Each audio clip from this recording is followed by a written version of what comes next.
Let's go. This is turning into one of the weirdest shows I've ever done. You're listening to Hypothetically with Will Noonan. Good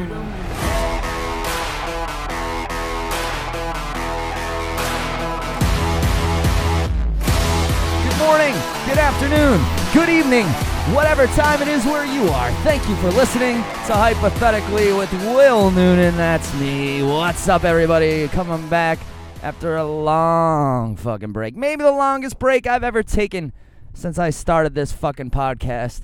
But I got no excuses other than I'm living my fucking life. I've been doing a shitload of other people's podcasts, a shitload of comedy shows, a shitload of traveling, and just a shitload of trying to live a personal life. I took a little bit of a break. I'll get right into it with you guys. Why? A lot of people have been texting me, the bigger fans of the podcast, the people that listen all the time. They text me from time to time and check in and just go, hey, what's going on? I listen to the podcast, every week, and it hasn't come out for a bunch of weeks. And I'm like, I'm busy as fuck, and I'm sick of hearing myself talk. I don't mind doing this podcast at all. In fact, I really like doing it. And just now, doing the sound check, getting ready to record the actual podcast felt good and felt familiar. So it's pretty much like a habit, like anything else. You fall out of the habit. I was in the habit of chain smoking cigarettes and recording this podcast on my way home from gigs, And then I quit smoking, and something kind of happened, because that's really around the time this podcast, I stopped. That was almost 5 months ago. I put out a bunch of episodes, but that was when I stopped kind of like loving doing it for some reason. At a certain point, I noticed each episode was getting more and more like whiny and complainy and bitchy, and I was just sweating comedy and complaining about comedy, and it just became this kind of a negative thing. This podcast has always been great and therapeutic for me, but I didn't want it to just become a place where I come and just dump, all my shitty thoughts. And that's I felt like I did a couple episodes in a row there where I was just kind of becoming a little bit of a whiny, negative little bitch. And I was just like, I'm not going to put one out for a couple weeks, and then that leads to a couple more weeks. And before I knew it, it'd been a month or so, and I'm just like, what the fuck is going on? People are looking at me like, who is this guy talking into a fucking recorder right now while he drives? But I guess people are getting hipper. People have always looked at me weirdly when I did this, but now I think people recognize the H4N more because people have it and stuff like that. So they want to know what's up. Acura in the tunnel. If you ever find this podcast, I see you. Black Acura. So what did I do in those? A lot of shit happened, but that's the whole thing. We got to get back to what this podcast was all about before it became the fucking personal diary of comedian Will Noonan. I've always tried to give the listeners what they want, and I think I gave you guys a little too much of what you wanted, because I always got a lot of positive feedback when I would get cranky about something and have a bad night or a bad show. Those would always be the most popular episodes, the episodes where I'm yelling, where I'm upset, where I'm mad about something. I'd always get the most emails. I'd always get the most positive feedback from those episodes. And I think somewhere on a subconscious level, I was producing that type of content for people, and it was not having a positive effect on my outlook or whatever, man. I'm a fucking happy-go-lucky fucking stand-up comedian. I love my life. I love being a comedian. I don't want to fucking focus on the negatives. So I want this podcast to get back to what it's all about, which is the fucking interesting, fun parts of comedy. Just talking about weird bullshit and thinking about weird bullshit and pontificating about weird bullshit and topics and stuff like that. And yeah, of course, I'm sure here and there I'm going to bitch and moan a little bit about the state of comedy, or I'm going to tell you a little bit about something I did, but I'd really like this podcast to kind of go in a different direction again, with more interaction from you guys, answering questions, talking about topics you guys want to talk about, and basically just shooting the breeze. Because for a long time, this podcast was a place where I'd come and I'd kind of work on bits and just talk about whatever. And a lot of times bits would come out of this podcast and jokes would be born on this podcast. And somewhere last year, I just started kind of bitching and kind of complaining about political correctness in comedy and Donald Trump being the president and social media, bumming people out and making them depressed. All those things, still kind of irritate me, when I think about it. But who gives a fuck, Everyone's got problems, and everyone's workplace has political issues that they'd rather not deal with, and c'est la vie, such is life, right?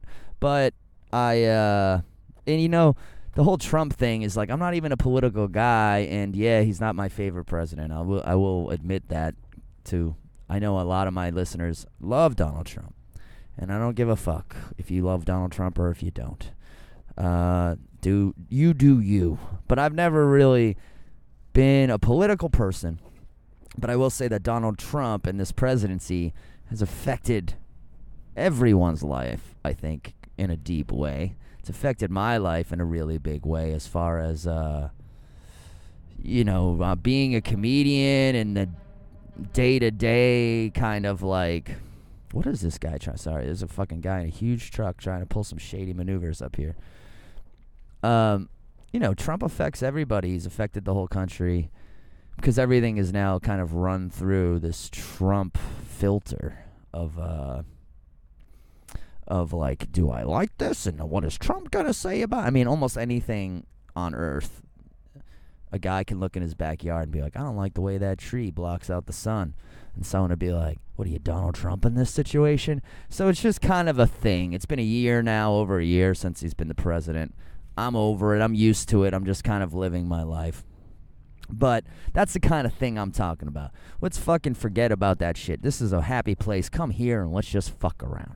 So I got a list of shit I want to talk about. And yeah, I am going to talk about doing the Artie and Anthony show recently with Jim Norton. I know a lot of people who listen to this podcast also listen to that podcast, and I will talk about that later. But before I get into my life and the fucking ins and outs of what's been going on with me, let's just fucking chat.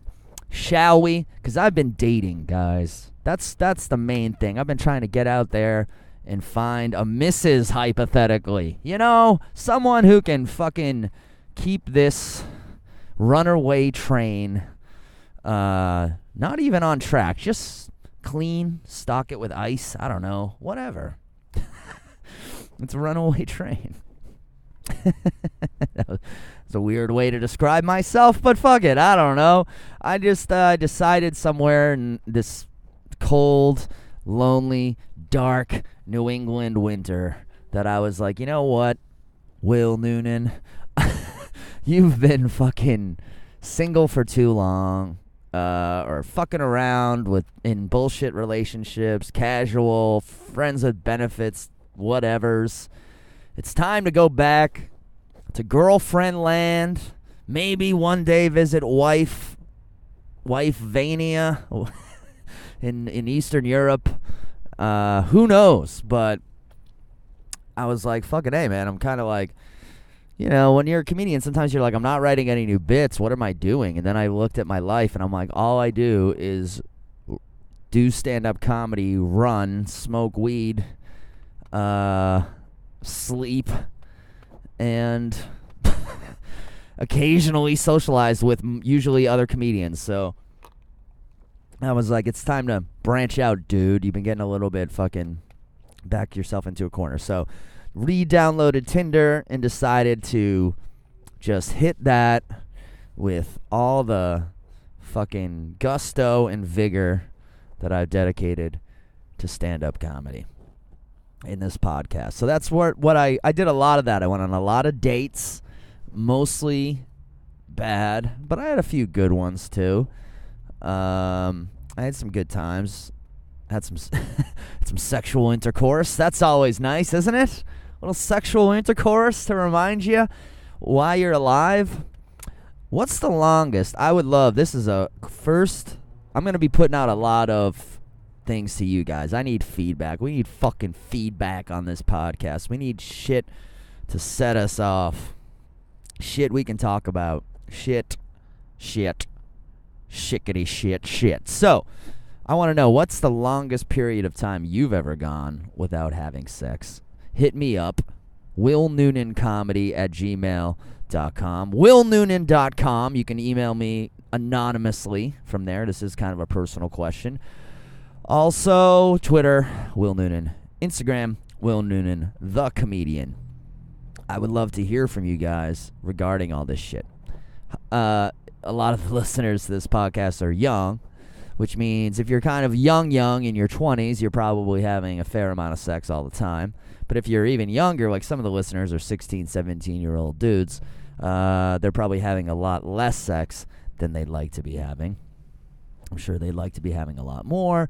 And then this weird thing kind of happens somewhere in your 30s where it's kind of up to you. Do you want to have a lot of sex or do you want to be alone? No one's really making you do it anymore. No, like chicks and dudes, you know, I imagine for the ladies, they're not like falling into your lap anymore, you know, and you're in your high school and college years and then your post-college 20s.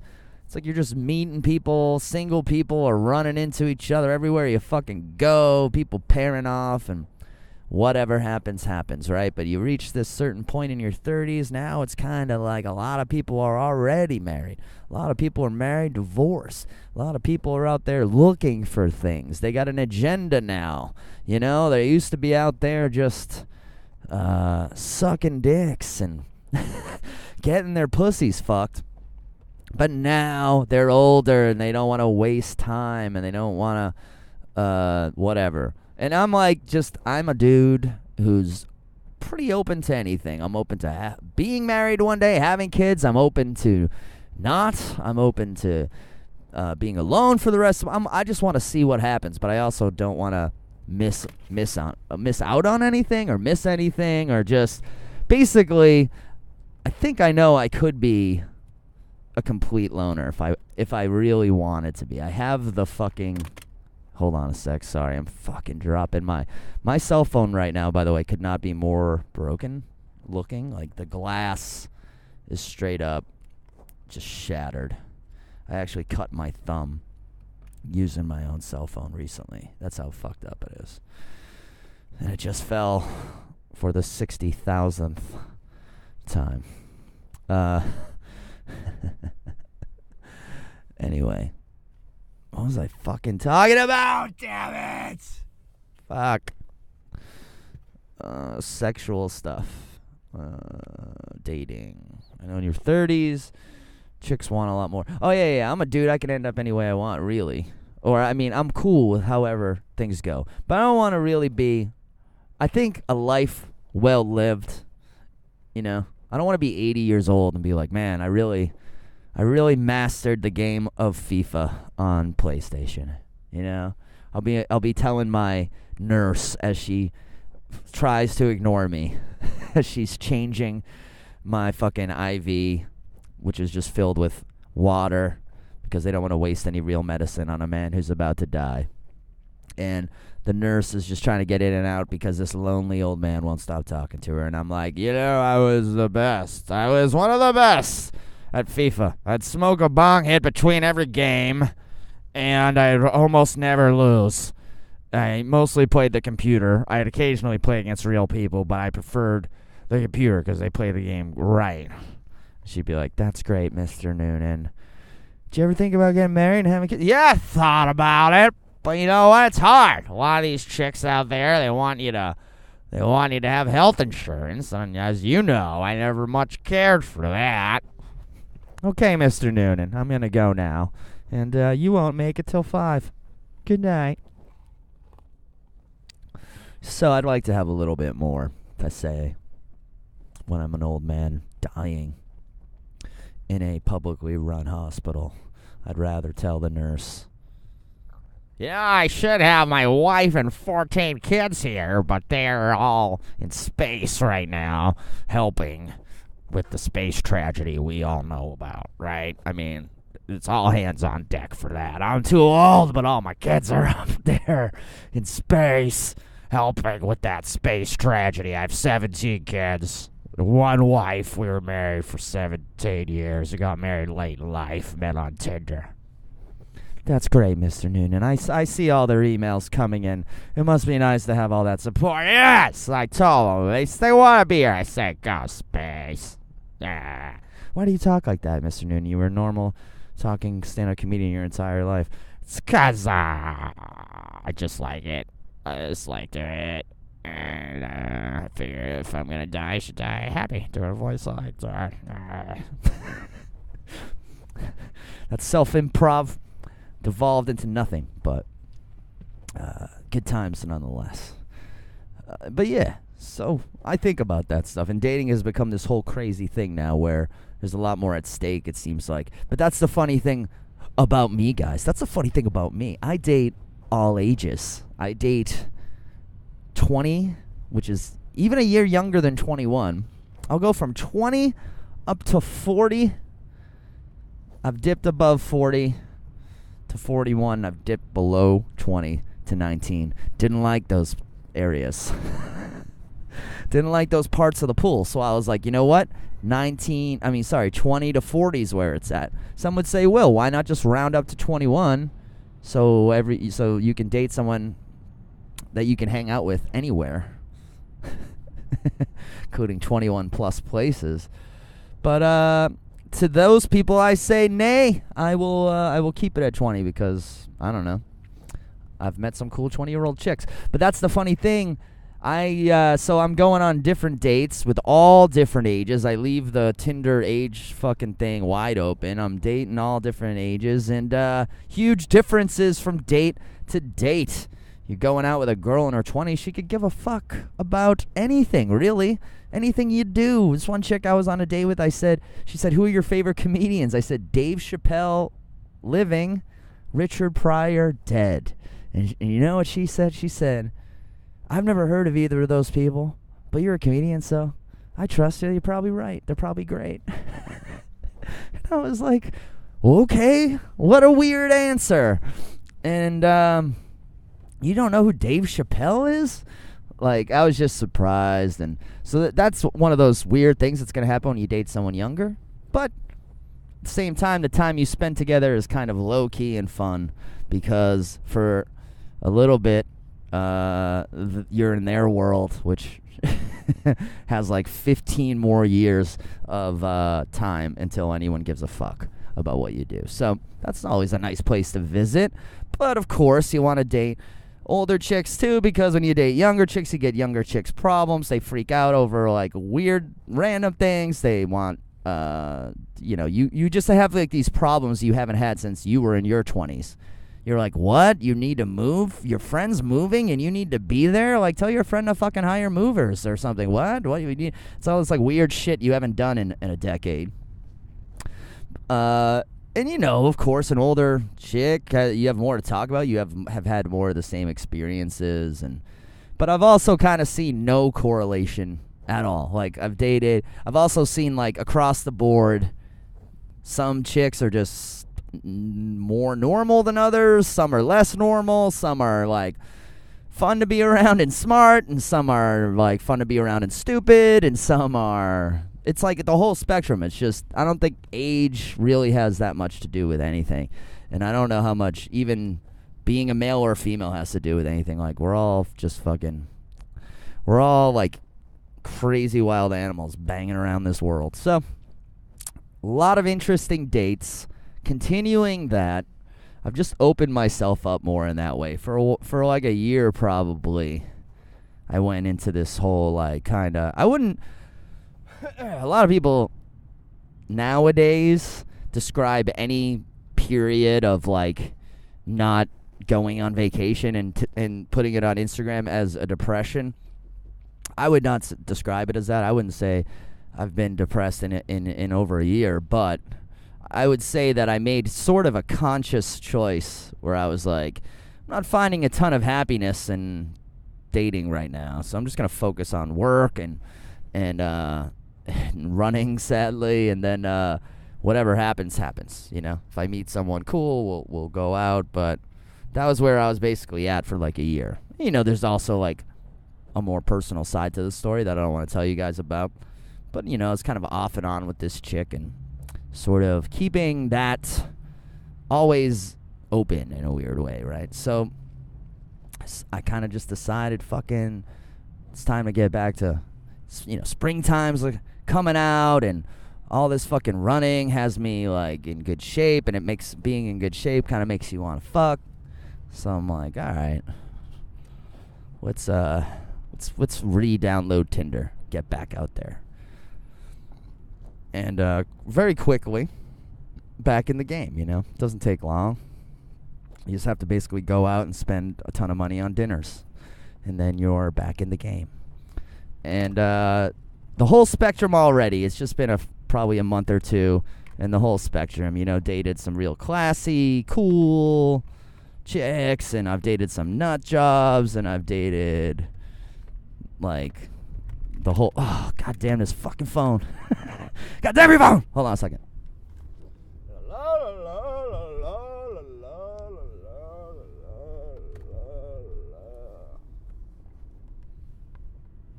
Can't imagine how I'm still single with singing voice like that. Oh, God.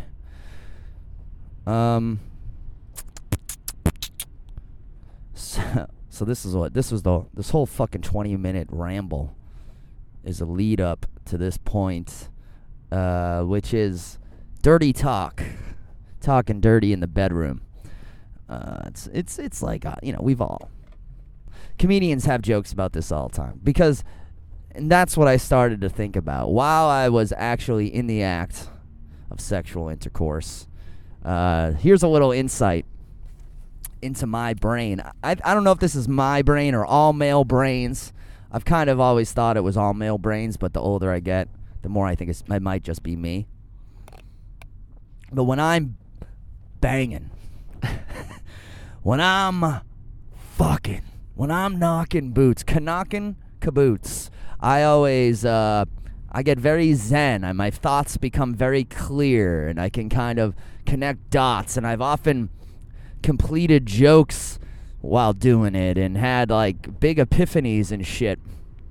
Because, and my reasoning behind that has always been, well, I probably, somewhere, part of my brain all the time, 24 hours a day, is focused on sex or getting it. You know, even if I'm not thinking about it, even if I'm not like looking for it or in a spot where I'm trying to bang, some part of my animal, like lizard monkey brain is like sex all the time. So then when you get it, that part is like finally, you know, it's like a dog that just ate like leftovers from Thanksgiving. Its belly's bloated, and it's like taking a 45-minute nap. That's what it's like while I'm actually banging. And then I can figure some shit out sometimes. I can have some thoughts that are clear and often deep. It's a meditative state, guys. You know? So, driving over some bumps. So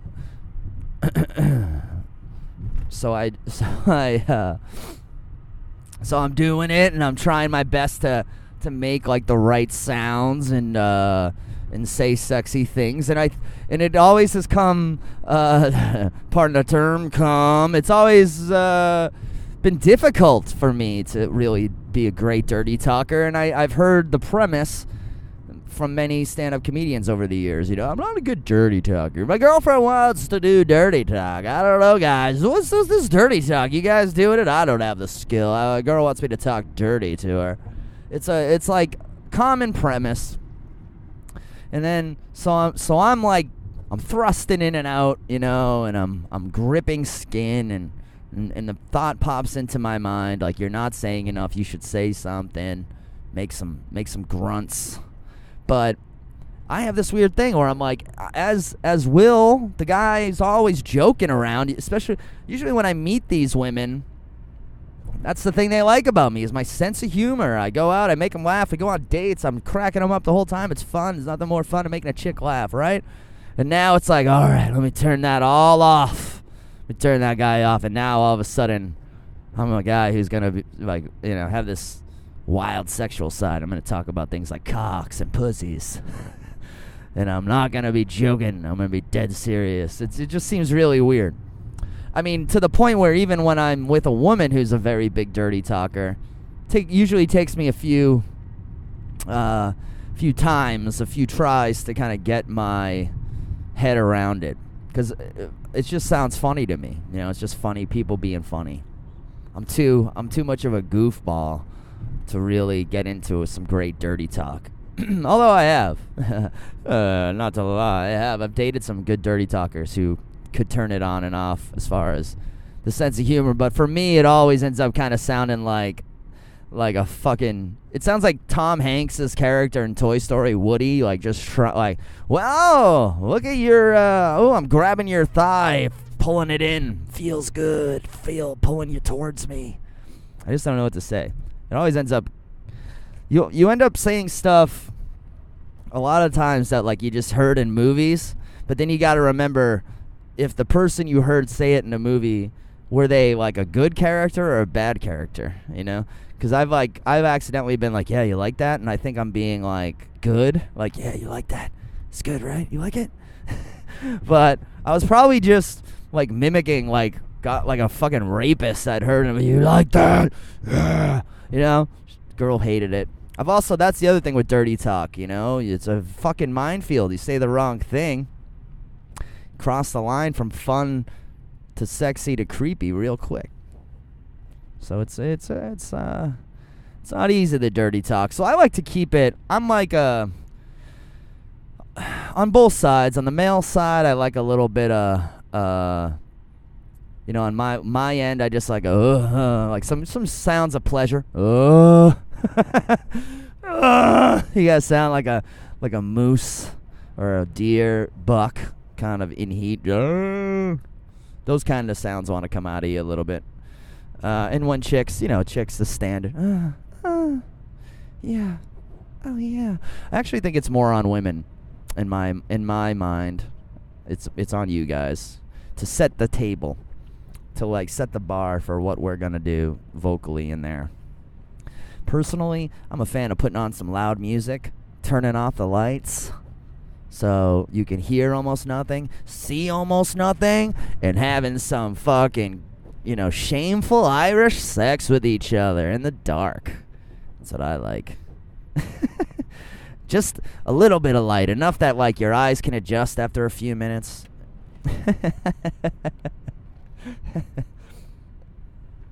Think about your favorite comedians, though, because I do this all the time. Like, think about your favorite comedians, and now try and think about them having sex. It's like it's hard to kind of, Bill Burr has a baby, so that means Bill Burr has like, yeah, you like that? Yeah, I'm fucking sticking my dick in you right now, yeah, it's pretty good, huh? Yeah, you want me to fucking stick my dick anywhere else, huh? What do you think about that, huh? All right, no, okay, I'll back it up. I don't care. Richard Pryor's like, I'm a motherfucker. I'm a fuck you, motherfucker. I'm sticking my dick in your ass, motherfucker. Jerry Seinfeld, I'm looking at your pussy. Oh my God, I'm in. I'm out. You ever notice how my penis makes a slapping sound against your ass? What's the deal? Oh my God. Comedians. A lot of times people want to have sex with us, but they don't know. They don't know. I'm trying to think. Comedians who would probably be good in bed. Eddie Murphy, maybe, right? He kind of looks like he could fuck. He's got some fucking skills. He'd probably be like, he's such a good impressionist, If I were a chick and I was going to fuck a guy comedian, I'd go with an impressionist, because those guys, who do you want to fuck? Fuck anyone. One night you're fucking Regis Philbin. Next night you're fucking Sylvester Stallone. Next night, Jack Nicholson. And then just Stallone. Over and over and over again. Crowd work comic. How you doing? Where you from? I think it'd be funny. That'd be a good podcast, eh? Comedians in the bedroom. What are we like in bed? Judging from their Twitters, most female comedians think they're awesome in bed. That's kind of a funny. I was actually thinking. I've been watching. I watched a couple of old episodes of Sex and the City, the first season, before you fucking yell "fag" at the podcast you're listening to. A, it's not appropriate anymore. B, that was the time I lived in New York, and that was the time I moved there. So that show kind of like, especially, I'll be honest, I actually thought the first couple seasons of that show, and rewatching it, I agree, pretty fucking funny. It's a well-written show. There's some, but for me, that was when I moved to New York, and that like is like a real. When I watch that show, I get like a heavy nostalgia for when I lived down in NYC, and I don't know, I just was feeling like doing that. I've been running out of things to watch on HBO like lately.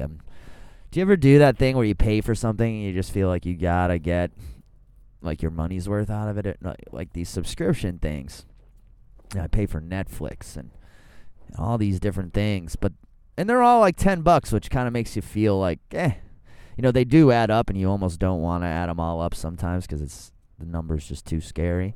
But it's funny how $10 you're kind of like, fuck it, add another $10 thing to my monthly like entertainment bill. Who gives a fuck, right? And then HBO charges $20, which is like double what everyone else charges, and it's kind of like, I got it during Game of Thrones when I was like, this is absolutely worth it, and then I'm sort of like, they had Curb Your Enthusiasm after, and then I'm like, that's worth it, and now there's not really a show on there that I'm like loving every week, so I'm like, what am I gonna do? So this is what I'm talking about, the podcast not being anymore. This is boring, but whatever. I feel the point of this all is that I pay $20 a month for HBO now, and I've been watching, like, sometimes watching shit I don't necessarily am dying to watch, but I'm like, well, maybe this will make me feel nostalgic, and like maybe it's like I could always learn about women and blah blah blah. So I've been watching first season of Sex and the City, and it's good. And they have a lot of things on there about sex. It's kind of the main point of the show. It's kind of their main topic is sexual activity, but it's what the fuck is the point of this? I'm sorry, I haven't done that in a long time either. Needed it though. Do you ever have a burp or a fart that just changes your entire mood? As an early comedian, when I first started doing stand-up, it used to happen all the time. I'd be waiting to go on stage, or I'd be backstage, and I'd just feel scared, nervous, anxious, or some such shit. And then I would burp or fart, and instantly I'd be like, you know what? Life is fucking great. I'm going to go out there and I'm going to kill it. And that's all it was. It was just a little bit of gas holding you back. That's like almost a metaphor for life. Sometimes you just got to find out what's the thing? What's the thing that's kind of, what's the burp or fart in your life that's kind of holding you from getting fully fucking happy? You know? Still not smoking cigarettes, by the way. I know it's been a while since I've done a podcast, and have not had a single puff of a cigarette. I went through a period where I was dreaming about it almost nightly, and I had a couple moments where I wanted to bum a smoke off of somebody, but I didn't do it, and it's been almost 6 months now. I'm like 15 days away from 6 months, and that'll be really cool, and, I don't know what to say about it. I can't believe I haven't cheated at all. I thought I would have. I didn't even think that it would be that bad of a thing to cheat. I was like, okay, after 3 months I'll go back to having cigarettes once in a great while, once a month maybe. But I haven't had any because I just kind of haven't wanted any, which I don't know what I did this time. I finally fucking broke the spell. I think I know what I did. I think it was the running all the time and the meditation. Both those things the better you can breathe, the better they feel. So it was like, I just don't want to smoke because I'm like, okay, I'm liking how these things are going right now. But anyway, fuck all that noise. Boring. Boring again, Will. We're not being boring anymore. Speaking of all this sexual shit, though. I was talking to someone about dental dams. I had an interesting kind of a tweet that got people talking a little bit, is the dental dam stuff. One of those things in the 90s in sexual education classes, I would have thought I'd have a fucking 12-pack of dental dams on me for the rest of my life. I would think that every chick has a bunch of dental dams, that my glove compartment right now is filled with dental dams, because the way I was instructed to use one and have one and make sure my girlfriend knows like what one is and all this shit. We were taught about dental dams upstairs and downstairs and left and right all the fucking time with the dental dams in 90s sex ed. And here I am. This is what made me think of it. I'm out there in the 30s. I'm out there in my 30s fucking, sucking and fucking. As Norm Macdonald would say. And not getting, not seeing a dental dam, not having one on me, not ever seen. I've never, in my life, that was the tweet, I've still never seen a dental dam. Although, judging from my high school experience, I wouldn't be able to walk out my door without getting hit with a dental dam and a water balloon filled with AIDS. And that was just going to be the future. So it was kind of one of those moments where I'm thinking, yeah, I'd never seen a dental dam. That was some bullshit. I like to sit around and think about all the things I was taught that were just total bullshit. There's about 1 million of them.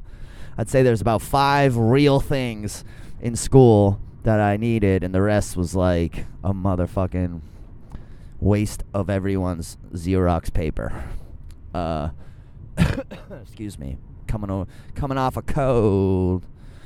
Coming off a cold. The way that bump went kind of made it sound like auto-tune. So anyway, we were on Twitter. It's a nice thread if you want to go back and find it. But a bunch of followers and fellow comedians, we were all kind of talking about the dental dam thing. And no one had really used it except for my good friend, Rob Crean. I love Rob. Rob is, I'm a straight dude. And I've never had sex with a man. But I know Rob is a sexy man. Because multiple women, I've known Rob for like 8 or 9 years. Multiple women have told me he's a sexy man. But even more than that, he always dates sexy women. He always dates these super attractive, dope chicks. And not to say that Rob isn't, like I keep saying, he's a sexy man.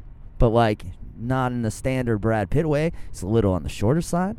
He's a little on the gray side, hair-wise. But he's got a handsome face, and he's got a great personality, and chicks like him. Dope chicks like him. Chicks that have shot my ass right down have gotten in relationships with Rob fucking Crean. So he has used a dental dam, and that didn't surprise me one bit. I'm like, of course not, Rob. You're out there fucking eating beautiful pussies. Of course you've seen some dental dams. I'm not even like, I should have gone right to you. Why did I even tweet this? But he had some funny stories. I said I'd imagine what it's like, which is I've heard and seen it in movies that it's like saran wrap. So I was like, is that what it's like? And he said it was like trying to lock a car door with your tongue through saran wrap. And I was like, I get it. Say no more, fam. Totally understand what you're fucking saying right now. Rob's a great follow also on Twitter, so go ahead and find that conversation on my Twitter feed and follow Rob.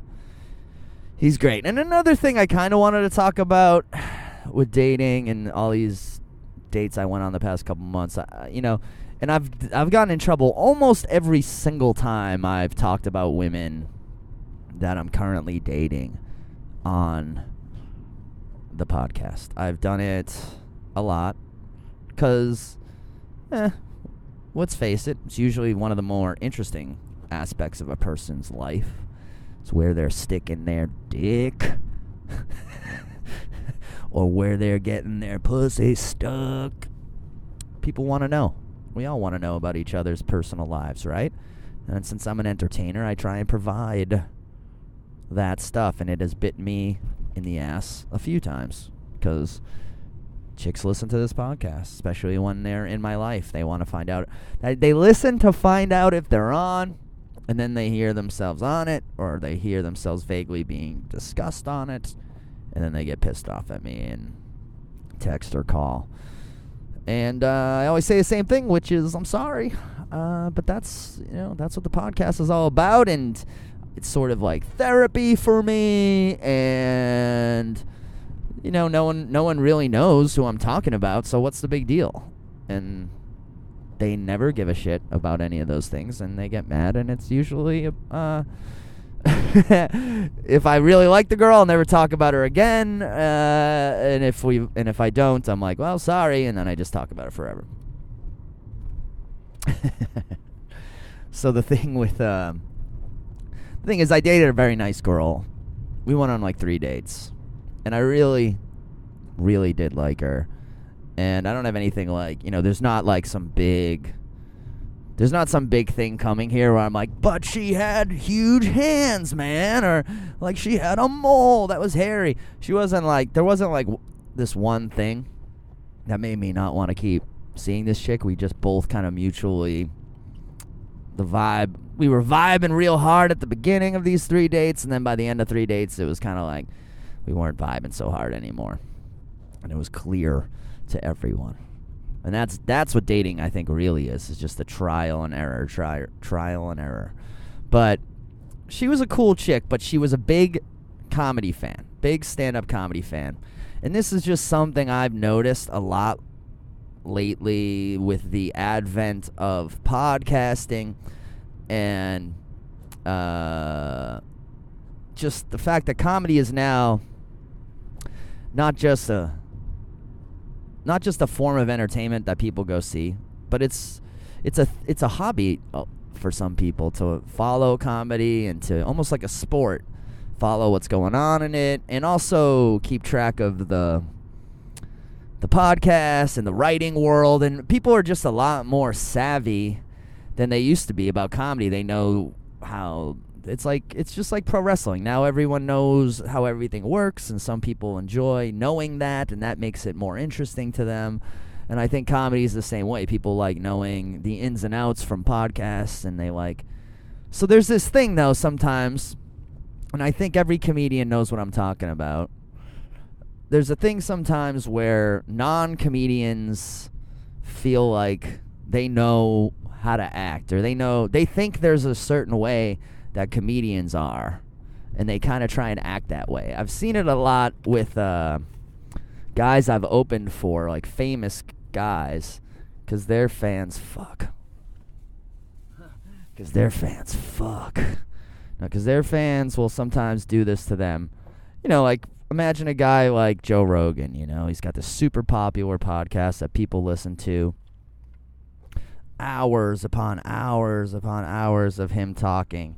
I'm sure people feel like they know him, Of course they do, So they probably feel like they know him so well that they can go right up to him and start talking, and they know what he's gonna want, what he wants out of somebody, and it's this weird fucking phone. Sorry, guys. This is annoying.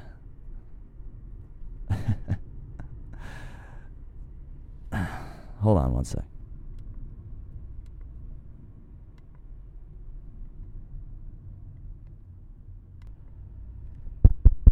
Back. So it's like, I know, the most of the time you see it is when someone comes into the green room and there's like 4 or 5 comics in the green room. It's that kind of show. Someone will come in who's not a comic, and they're just trying to, I don't even know what it kind of compares to. Like, I guess it would be like if I walked into there's a bunch of guys in the Army, like a bunch of guys in the Marines, and they've been like together on tour of duty for like a year, and I'm sort of having to spend the night with them for some reason in their barracks, And it'd basically like be like me trying to walk into every conversation, just kind of be like, hey, what's up? And just join in and act like I know what your guys' life is like, and I know like blah, blah, blah. But even that isn't what people do with comics. But the point is, don't go up to a comic that you don't really know and just relentlessly break his balls. Or do it or don't, but don't expect him to think it's awesome. And that was what I was going to say about this chick. She was very funny, and she did make me laugh a lot, but she would, like, break my balls all the time, like, constantly. And at first, I will admit, I kind of liked it, and I was kind of like, oh, she's like a... See, this is the thing with people. The thing you like about them at first almost always becomes the thing you don't like about them, sometimes quicker than others. Because this chick was cool as hell, and she was really smart, and she did say a lot of funny things. But it was like she wouldn't let me get away. Like, we're on dates, and we're, like, getting to know each other. And anytime I said anything that was, like, a little bit...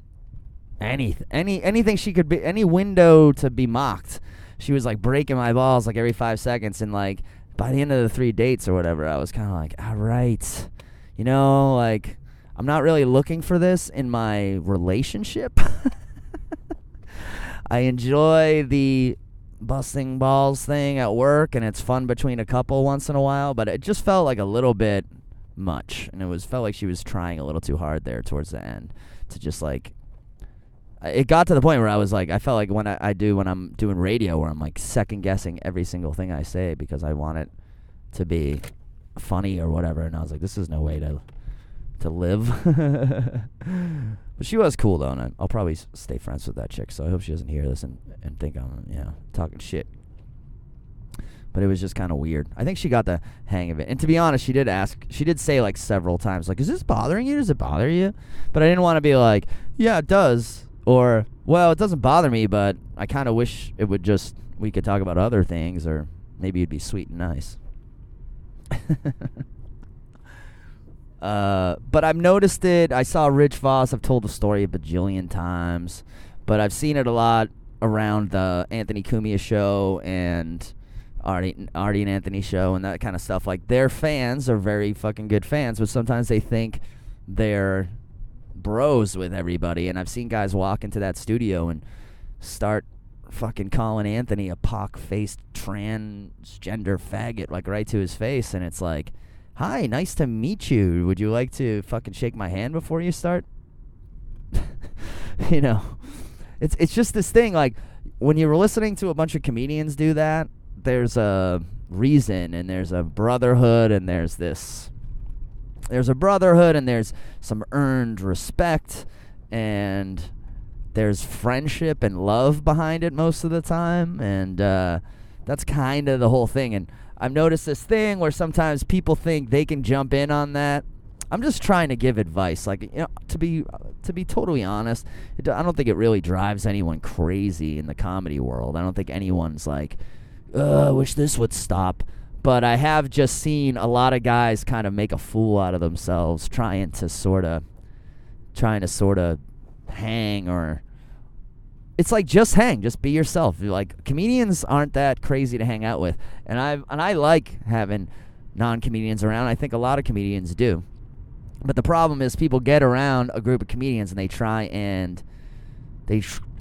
be one. And I think I've fallen into this trap before when I was a guy who watched comedy before I did it, but I've definitely seen it a million times, and it's always rough. It's always a little fucking awkward. Like, you know, you're just looking at some guy who's, it's like, it brings you back to like being a kid when someone is just not accepted by the group, and it's just kind of like awkward for them. There's a lot like that. So I kind of wrote that down because I was thinking a lot about it lately, because I was down in New York doing the show and all that shit. Hold on a second. Okay, so I'm now back. It's not 2 seconds later. It's actually like hours later. I recorded another 10 minutes and then realized it wasn't recording. And by that point, it was too late. I had to go in and do a show in Newburyport, and it was awesome. And I got to see a comic Hadn't seen in a long time. Mitch Stenson. Hadn't seen him in years because he's been coming down to Boston less. I've been going up to Maine less. He lives in Maine. But, man, like, one of the coolest guys in comedy when I was new to Boston, didn't know anyone. He was super cool, and then just a very helpful and like encouraging and just a good fucking dude. So it was great to see Mitch again, and he's like a fucking beast of a comic, and I was super like, why is this dude in the middle and I'm going at the end? And you know, it's one of those New England comedy things where next week I could be in the middle and he could be at the end, and it's no big deal. But it was sort of a, I don't know, it sort of felt weird to be going on after Mitch Stenson, but typical to Mitch, nothing but fucking cool and awesome and supportive of me and this whole thing. And Mitch Stenson rules, and he's also super fucking funny. I hadn't seen him do comedy in 2 years. He had all these new bits, and really, really enjoyed him. So that was the show. And Jeff Keon was there too, who's also fucking a guy I don't see as much as I'd like, and he's hilarious. But I wanted to talk real quick about my visit to the Artie and Anthony show last week before the podcast ends. So I know a lot of people do listen to both that show and this show. And it was fucking awesome. I mean, what more can I fucking say? Like, it was to do radio with Jim Norton, Anthony Cumia, and Artie Lang all at the same time is like pretty much, if there were, you know how the people ask you like, who would you have at your who are the 5 people you'd have at your dinner table, dream dinner table? Well, for me, doing radio, the 5 people I would choose to do radio with, and I love radio. If I had to choose 5 people on earth to do radio with, I would choose Howard Stern, Opie, Anthony, Jimmy, and Artie. So 3 of the 5 were there with me. And it was really fucking cool. I mean, it wasn't something I knew was coming. Jim Norton, sort of had his choice of a couple days to just make a quick appearance, last-minute booking on the Artie and Anthony show. And I think Allie, who I love very dearly over there, she's a booker on the show. I think she said, Will Noonan's a big O&A fan for years. He would be excited to meet you. And Mr. Jim Norton was cool enough to pick that day. And then he did my favorite character, Kirk Cinnamon, a ton. And I think I don't know, I'm like projecting a lot on a Jim Norton, but I think he knew I was the new like young fucking wet behind the ears guy sitting with all these legends, and he was very nice to me and very, very sweet. Jimmy's a real sweetie, I'd say. So the whole day, the whole fucking thing was fucking awesome. I love Anthony Cumia. Like, every time I see him, it's great. It's better and better and better seeing him.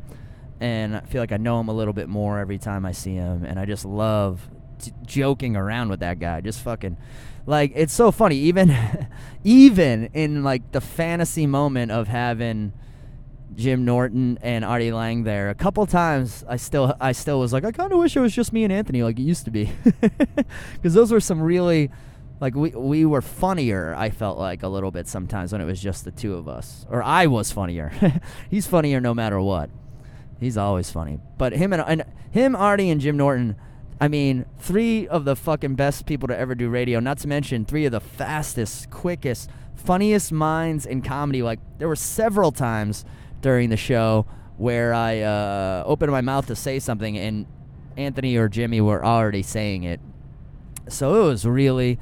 just awesome. And there's really nothing to say other than it was a great day of radio, except for the trip down there. There was a little bit of a weird incident. So I'll talk about that now. But the end of the story is I did the show with Artie and Jim Norton. The pictures are all on Instagram. You can listen to the episode on Compound Media on their app. And, you know, like I said, I didn't talk a shitload because I was sort of the, you know, fourth wheel, but I spoke and I got a couple zingers in, and me and Norton did a joke or 2 together, and it was a lot of fun.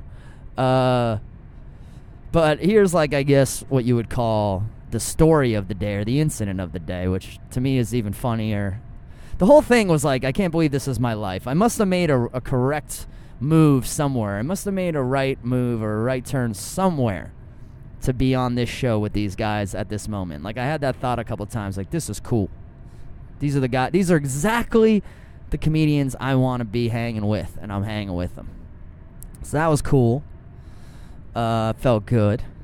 But, you know, I've probably been doing the show for a year now, almost once a month, or maybe, 9, 10 times I've been on the show in a year, and it's just super fun, and I love the whole crew over there, Garrett and John and Allie and Keith the Cop, and Big A and Bobo, and I love going over there, and it just gets cooler and cooler every time I go, and they added Artie Lang, and now it's this whole new thing. It's fucking great. I love it. It's definitely one of the coolest things I get to do as a comedian. It's one of the most fun things I get to do is go hang out with those guys and do radio. And it's like a fucking privilege, really. An honor and a privilege, man, to be included in that shit. So, but for some reason, if you listen to podcasts that you heard in the past, I have been nervous to do the show, you know, especially when I first started doing it. I was like, wow, these are some of the funniest guys ever. What's it going to be like? Blah, bitty, blue, blue. But I was like, yeah, I'll get on and we'll figure it out as we go. Like everything in comedy. And it's been great. And I've gotten more and more comfortable. And this time, I was a little nervous when Artie joined the show. I was wondering how that was going to go, what the dynamic would be like. But it was great, and we had an awesome time. And so when they added Jim Norton, I was excited, but I wasn't, for some reason, I wasn't as freaked out this time or as nervous. I was just like, we'll have fun. I probably won't say a ton with those guys there. They're 3 legends, but we'll have fun. So that morning, I get up and I get in my car and I'm driving down to New York. And I've been doing this kind of weird psychotic thing lately where I drive in total silence with like no radio, no music, no podcasts, just total silence. Just listening to the air go through the channels of the car and just listening to the wind go by and the sounds of cars going by me. And it sounds like really crazy. And I even felt kind of crazy the first few times I did it, but it ended up kind of just becoming something I like to do. And, you know, I'll turn the radio on here and there, but when you're driving like through states, radio stations can kind of fail you.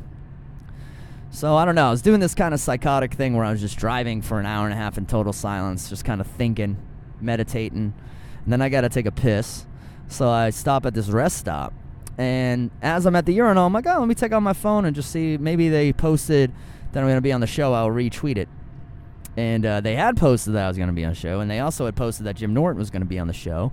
And I should have seen this coming. I don't know why. I was probably just too excited about everything. But, of course, the Opie and Anthony fans who want Jimmy and Anthony to have as much time together to talk as possible were kind of like, why is Will Noonan on this show? Like, why is Will Noonan? The fans on Twitter were kind of like, I wish Will wasn't there. And then it would just be Artie and Jimmy and Anthony. Who is this unknown faggot? My name kind of became Unknown Faggot. And it honestly, even that, it all made me laugh. It all made me kind of go like, this is the Opie and Anthony universe. Cool to be in it. And I actually kind of understand what these guys are saying. But they don't know that I'm not going to be a pain in the ass. In my mind, I'm like, oh, they're worried, but they don't have to be worried because I'm a good boy. I'm a good fan of the show, and I'm not going to fucking step on Artie's jokes or Ant's jokes or Jimmy's jokes. I'm going to fucking lay in wait, sling out a couple zangs, and then just enjoy the experience. But they don't know that, so I get it. So I'm like, go ahead, scream into Twitter. I don't care. It's kind of funny. But I'm also noticing my Twitter has a lot of more notifications than normal, which means someone famous is fucking talking about me. And of course, it was Artie Lang. Artie Lang had put out a tweet that said, some people don't want Will Noonan to be on the show today. Will Noonan is a made man in comedy. I like him. And I was like, hey, fucking hey, way to go, Artie, saying I'm a made man in comedy. Then the second part of the tweet was like, but if he doesn't show up, we'll still have a great time anyway. Just us guys. And I was like, or just me and my old friends. And I was kind of like, oh, that took a weird turn. It was kind of like a double tweet. It was like, I like Will a lot. He's a made man. He's a great comic. But if he doesn't show up for my radio show, I'm fine with it. And I sort of saw it, and for like a millisecond, I was kind of like, does Artie not like me? But then I kind of put it through the filter of, Artie's been going through some tough times. He's a little bit inarticulate on Twitter sometimes. I was like, I think he's just trying to defend me, but he played it down the middle a little too much and came off a little weird. So I just texted Allie, the booker, producer extraordinaire. I texted her. I was like, LOL, Artie's tweet. And then I got back in my car and started driving again in more silence. And then I was texting with Allie a little bit while I was driving about, like, she was like, oh my God. And she thought, she texted Artie. She was like, are you mad at Will? And Artie's like, no way. I was trying to defend him, which was what I thought. And then, so when I got to the studio, there was a little bit of like, apologies. And I was like, oh, don't even fucking worry about it. I'm like, this is par for the course. And I'm just happy to be here. And it's all fine. And I know what he was trying to do. And, they were like, you're taking a beating on Twitter and Reddit. I was like, it's fine.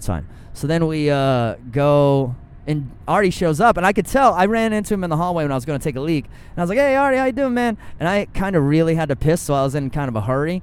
But I thought maybe he thought my quick hello was like, I'm mad at you, Artie. Because then when I came back in, he was kind of like sheepish for a second. But then, almost like on the air, I sort of just made sure to like let him know, laugh a lot, and let him know I'm cool. And we had a couple jokes, and I made him laugh a few times. I made fun of some of his friends that I know he knows, and it was a lot of fun. But I guess if you'd have to say there was any weirdness or any sort of thing to report about the day, it was this random, like, sort of hiccup. And I should have known the fans wouldn't be super psyched that I was added. Or I was always on a show that Jim Norton was added. They should want me taken off, even though I'm driving all the way from Boston. But I get it. They're just fans. They don't understand booking and all that shit. And that Jim Norton's busy. But to be honest, I wouldn't have it any other way. I'd rather Artie Lang call me a made man in comedy and then say something semi that doesn't make sense than never say I'm a made man at all. You know? It's pretty fucking cool. Artie Lang's I've only known him for a few months. He's been a really great guy to me and very cool. And everyone down at that show is very cool. Especially Allie, especially Anthony. And I really appreciate it. I owe those guys a lot. Because my whole ticket sales and everything has ticked up since I started doing that show. So paybacks are coming. Johnny Walker coming down to that studio. All right, but that's our show for this week.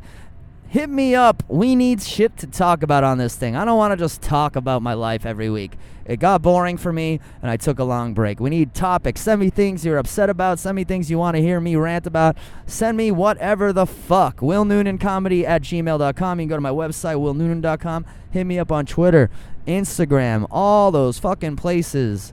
All that shit. And thanks so much for listening. I'll try and put them out once a week. But try is the operative word there. But anyway, guys, thank you so much. Thanks for all the people who reached out during the time I wasn't doing the podcast. I appreciate it. And remember, no one told you they love you today. I do. Peace out, motherfucker!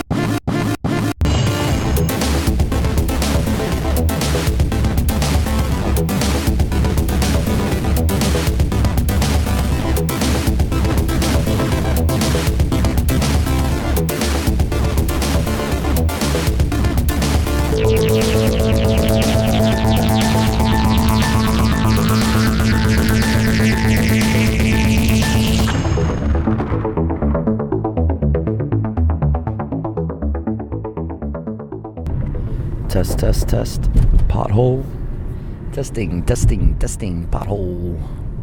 Swerving to avoid potholes. Testing. Testing.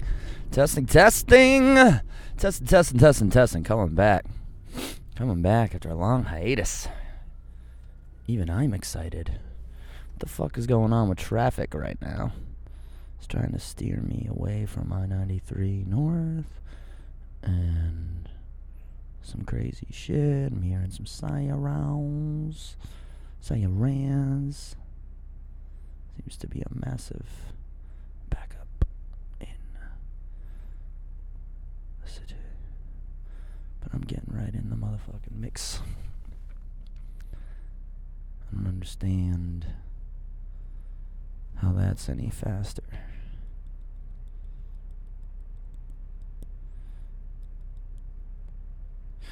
Test. 3, 2, 1. Testing. Bingo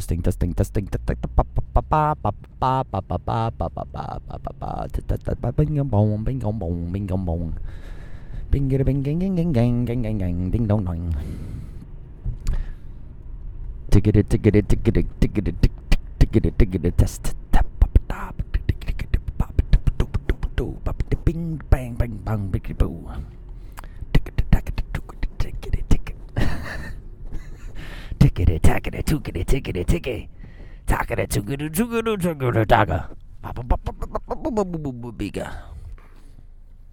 I'm completely fucking ignoring what Waze is telling me to do right now, which has gone very bad in the past, but I don't like what it's trying to do, so I'm blatantly ignoring it, like a doctor's advice.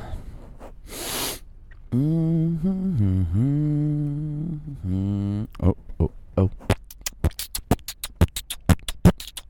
Test. 3, 2, 1. Let's do fucking 5 minutes of mic checks. That sounded gross. Sorry for the listener at his home. Alright. 7:27 is the ETA right now. What's this fucking impromptu going off the reservation move I'm pulling? Gonna add 7:27 to 7:28. Nope. Oh boy. 7:29. Oh good lord. A whole minute. Someone's looking at me pretty weirdly right now, wondering why I'm talking into an H4 Ren in the car next to him. And that's none of your fucking business, buddy. 3, 2, 1. 3, 2, 1. 3, 2, 1. 3, 2, 1. 1, 2, 3. 1, 2, 3, 4. Un, trois, un, quoi. I don't know how to count in French, but I think I could fake it. Un, trois, tres, quoi. Cent. C'est. Santé. Hacha. That's 8. Hacha. Making up French numbers. Hanna. Now it sounds like a Star Wars villain. Okay. Green light. Green light means go. 3, 2, 1. Test.